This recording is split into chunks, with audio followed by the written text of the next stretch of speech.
ఇన్సెక్యూరిటీతో పిల్లల్ని పెంచి ఆ, అసలు ఈ రోజు చాలా మంది భయపడి తల్లిదండ్రులు ఉమ్. పిల్లల ఆరోగ్యాన్ని పాడు చేస్తున్నారు. ఎట్లా సార్ కొన్ని ఎగ్జాంపుల్స్ చెప్పండి. ఇప్పుడు ఒక చిన్న జలుబు వచ్చింది, ఉమ్, ఒక చిన్న హెల్త్ ఇష్యూ వచ్చింది, ఉమ్, దగ్గో జలుబో మోషన్స్ వచ్చినాయి. ఉమ్, 3 to 5 days తగ్గాల్సిన ప్రాబ్లము, ఉమ్, ఇన్ఫెక్షన్స్ వల్ల మన బాడీకి స్ట్రాంగ్ కావాల్సిన ప్రాబ్లమ్ని ఉమ్, మనం సెకండ్ డేకే ఉమ్, మెడిసిన్స్ వాడి ఉమ్. మన బాడీని వీక్ చేసుకొని ఈ ప్రాబ్లమ్ని క్రానిక్ ప్రాబ్లంగా తయారు చేసుకుంటాం.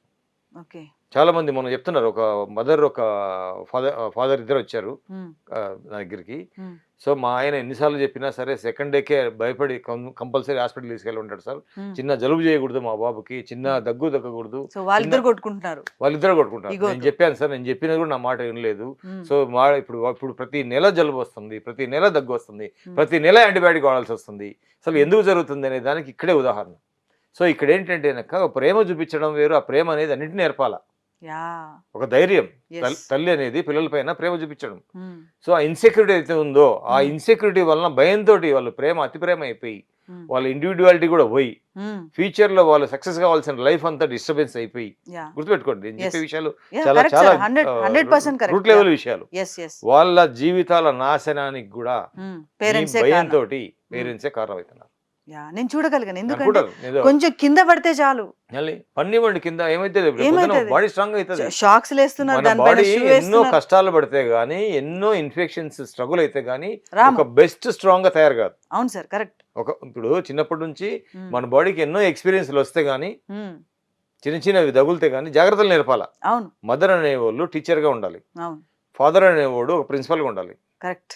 సో ఇక్కడ ఏమైతుంది, పిల్లలకు వీళ్ళే ఒక వ్యసనం అయిపోయినారు. వ్యసనం అయిపోయి అసలు మా బాబు అర్ధగంటకు రాకపోతే ఏమైతే ఇన్సెక్యూరిటీ అంటారు దీన్ని. Yeah, it is not a love. ఇది ఒక టైప్ ఆఫ్ ఫోబియా అనొచ్చా మనం? సైక్రియాటిస్ట్ గా ఇది ఒక ప్రాబ్లం అనొచ్చా? ఖచ్చితంగా ఒక ఒక పానిక్ డిజార్లోకి వెళ్ళిపోయి ఉమ్, మా బాబు ఏమవుతాడో, ఉమ్, మా బాబు ఏం జరుగుతుందో. ఉమ్, మనం అంటే పిల్లలకు ఎడ్యుకేట్ చేయాలి, ట్రైనింగ్ ఇవ్వాలి, టీచింగ్ చేయాలి. ఉమ్. మొత్తం వాళ్ళ పైన వాళ్ళ సిస్టమ్ అంతా మనమే అధికారం తీసుకోకూడదు.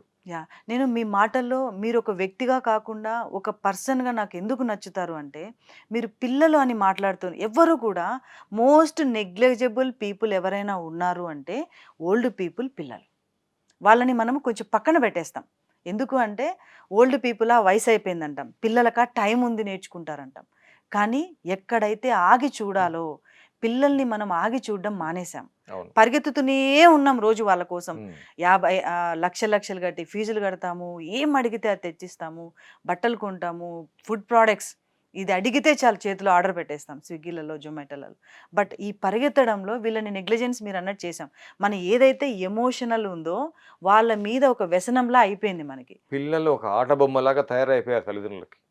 కరెక్ట్. బొమ్మలు ఇంకా మనం ఒక కుక్క పిల్ల టెస్టింగ్ చేస్తున్నారు వాళ్ళ పైన. అసలు ఏదన్నా రానివ్వండి, ఏమన్నా కానివ్వండి, వాళ్ళ ఫ్యూచర్ ఏంది అసలు. ఒక సింగిల్ సెల్ నుంచి ఒక మిలియన్స్ ఆఫ్ సెల్స్ ఒక బాడీ తయారైందంటే ఎంత వండర్ఫుల్ బాడీ. అవును సార్, ఈ ఆబ్వియస్లీ. బాడీని ఆఫ్టర్ ఆల్ మెడిసిన్స్ తోటి మనం డిస్టర్బ్ చేసుకుంటూ హైపర్ యాక్టివ్ ఉన్నాడు. పిల్లలందరూ చూడండి, కార్పొరేట్ ప్రతి స్కూల్కి వెళ్ళండి, హైపర్ యాక్టివ్ ఉన్నారు. యాక్టివ్ ఉండాల్సిన పిల్లలు హైపర్ యాక్టివ్కి వెళ్తున్నారు. అవును సార్, హైపర్ ఎందుకు యాక్టివ్ సార్? పిల్లలు ADHDకి వెళ్తున్నారు. అవును. ADHD పిల్లలు ఆటిజంలోకి వెళ్తున్నారు.